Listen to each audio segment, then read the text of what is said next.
Il-Prim Ministru Roberta Bella żar it-Tech Expo li qed issir fl-MFCC ta' Qali fit-tielet edizzjoni tagħha bit-tema Connecting Innovation, Shaping Tomorrow.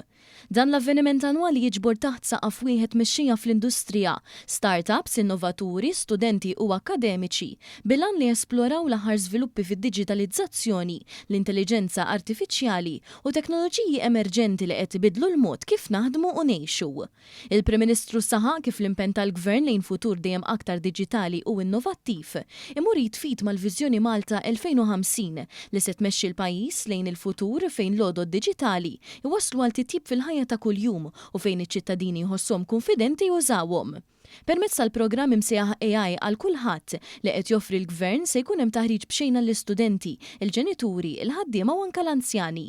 Kull min itemm dan it-taħriġ se jkun qed jingħata abbonament bla ħlas għal servizzi tal-AI bħal ChatGPT jew Gemini.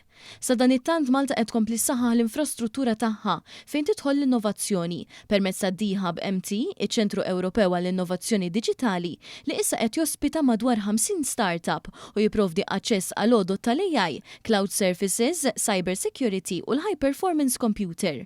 Iżjara mill-Prim Ministru Roberta Bella saret wara li tħabbret l-Istrateġija Nazzjonali aġġornata dwar l-AI li se tiftaħ għal konsultazzjoni pubblika u li tpoġġi fiċ-ċentru tagħha lin-nies, il-ġid komuni u s-sostenibilità.